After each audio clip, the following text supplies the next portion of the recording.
Hey guys, how's it going? This is Waj, and in this video we're doing a direct head-to-head comparison between the Samsung Galaxy Note 4 and the BlackBerry Passport. Now these are two very unique phones. They are completely different in terms of physical design and internal architecture, so we're going to go in between them and see what advantages and disadvantages each of the devices have to determine which one is best for you.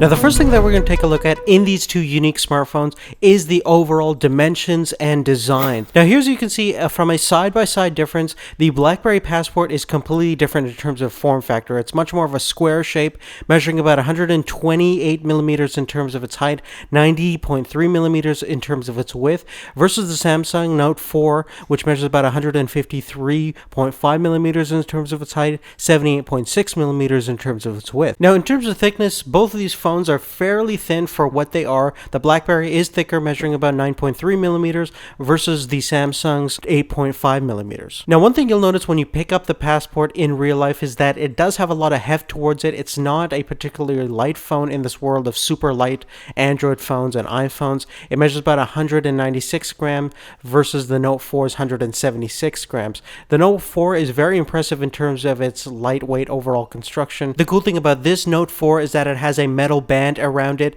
and definitely has a much more premium build quality and overall feel than any of the previous Note series from Samsung. Now ergonomically, the BlackBerry is certainly a lot more awkward to hold. It's something you'll definitely have to get used to, and if you have larger hands, that's definitely certainly a necessity, because to operate some of the buttons using just one hand, it's quite a reach and sometimes impossible to reach one button over the other. So definitely something not for everyone in terms of form factor. But what you have to understand is that this unique form factor and design is really governed by the overall features it's trying to give to its users, which is the large touchscreen display that is extremely high resolution and the full-size QWERTY keyboard. Now what that means for somebody to pick the Passport over another smartphone like the Note 4, they must do a lot of typing and they're used to a physical keyboard. They might be coming from an older generation smartphone or an older generation BlackBerry or something like that. And in terms of the typing experience that you get on that physical keyboard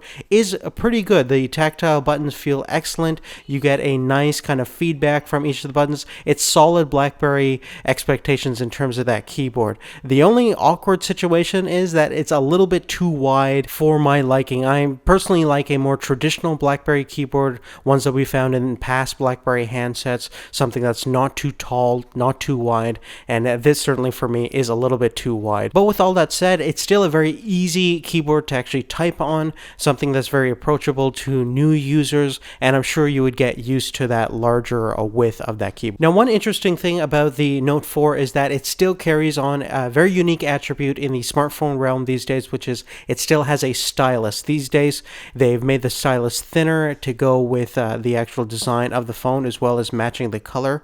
The cool thing about the stylus is you can do a lot of different things, not only take handwritten notes, but it's pressure sensitive to many levels, so you can do different things and be more natural with your handwriting, and depending upon what application you use, the dynamics of that pen will allow you to do more things. And certainly it's not as intuitive as using your fingers, and obviously the Note 4 is an excellent finger-based touchscreen display, but you could definitely get a lot more precise work done with that stylus. Now moving on to the screens themselves, the BlackBerry Passport has a very nice screen. It's IPS LED backlit.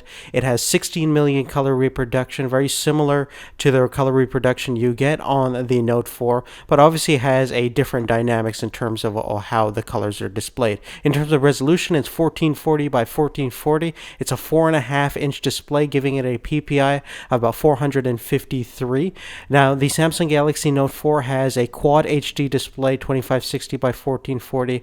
It measures about 5.7 inches with a PPI count about 515. Now, obviously, in terms of most day-to-day activities, you're not going to find one screen as sharper than the other, since both of them have really high PPI counts, and honestly, anything over 400 PPI is very hard to tell the difference unless you're right up to the screen. Now, internally, both the BlackBerry and the Samsung have 3 gigabytes of RAM, so they both can keep up with each other in terms of multitasking capabilities and doing different system resource heavy applications. phones. In terms of the CPUs themselves, the BlackBerry is using the last generation's 801 Snapdragon chip.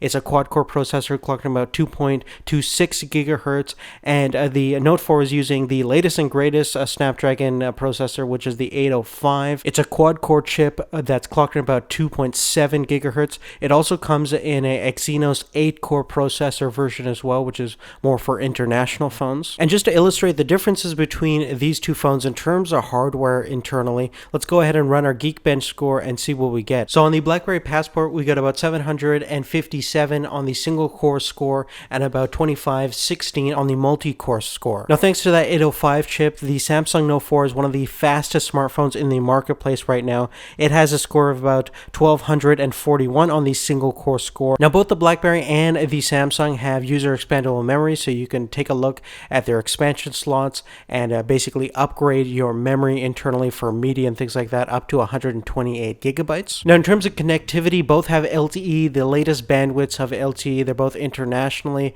available phones, so you can use them pretty much anywhere in the world if you get the world unlocked versions of the phone. And in terms of Wi-Fi, they both have dual band AC compatibility. Both have NFC and the latest generation of Bluetooth 4.0. Now, let's talk about some of the unique attributes of each of the phone. Now, the BlackBerry Passport is running BlackBerry's own OS. They've designed it to work harmonious with the hardware, which is an excellent and definitely a plus from its perspective, because the Samsung has to basically conform with the standards and practices of what Google is doing with Android, and then they put a skin, the TouchWiz skin, on top of that, which definitely can cause some confusion for newer users. The BlackBerry, on the other hand, is very easy to use, very intuitive. It, of course, has a learning curve like every smartphone, but it's definitely not as bad as the Note 4. One nice feature that BlackBerry has added is that the keyboard itself, because of its large size, can actually be used as a touchpad, so you can scroll through different text documents and websites, and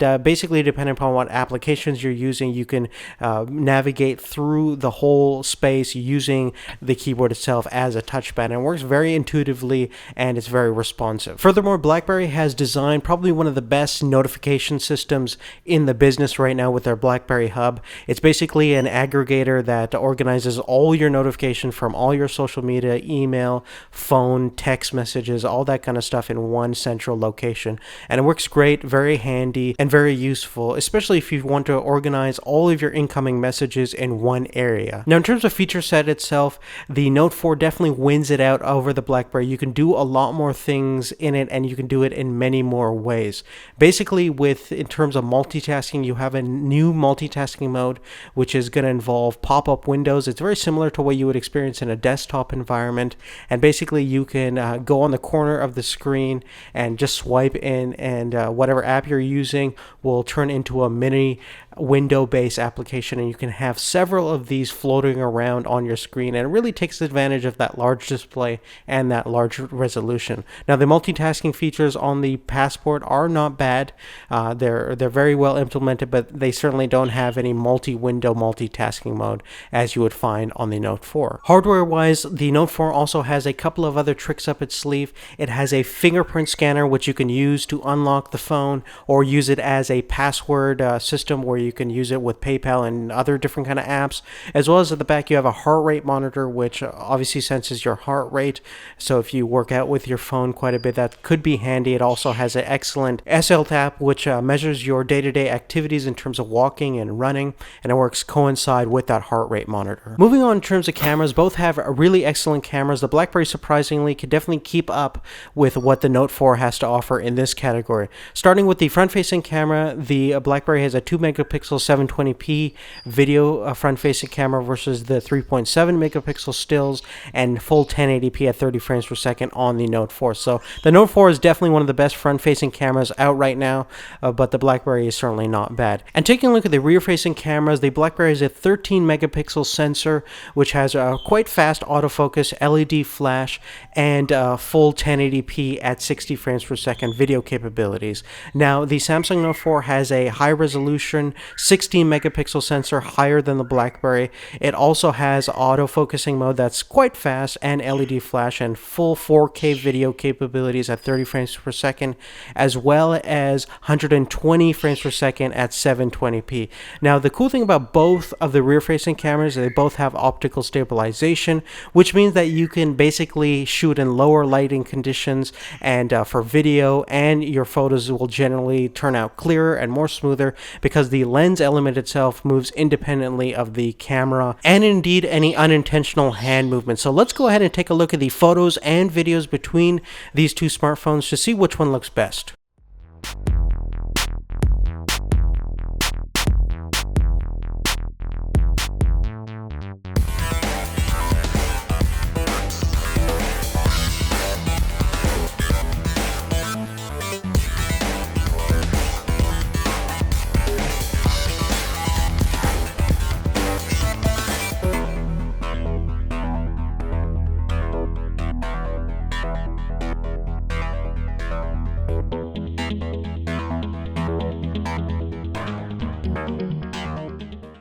Now, the last thing that we're going to talk about is the battery on these two smartphones. Now, one of the cool things about the BlackBerry is that it has probably one of the largest batteries available right now. It is unfortunately a user non-removable, unlike previous generation BlackBerries where you could take out the battery and swap it for a new one by yourself. But in terms of size, it's very large, 3450 milliamp hour batteries versus 3220 on the Note 4. Now, the Note 4 has a couple of tricks up its sleeve in terms of battery technology, and it is user replaceable. Now let's talk about the actual hours that you get on each of the phone. Now, the BlackBerry is probably going to get you at least 2 days in terms of normal usage. It's very efficient in terms of battery life.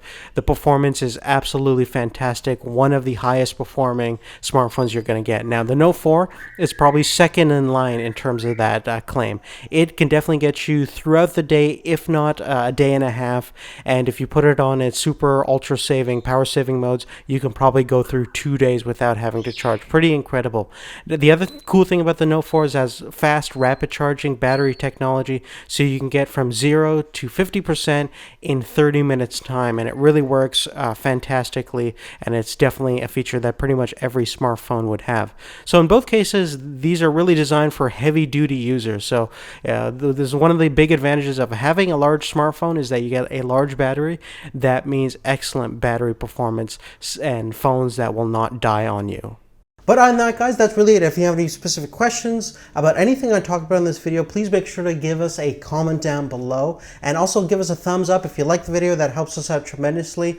Additionally, let me know what your thoughts are about the comparison. What do you think of how the Passport compares against the Note 4? Do you think the Passport is a useful device that you would actually use? Do you want a physical keyboard rather than a virtual one that you find on most super smartphones these days? So I would love to hear your thoughts, and thank you again for watching. We'll see you later. Take care.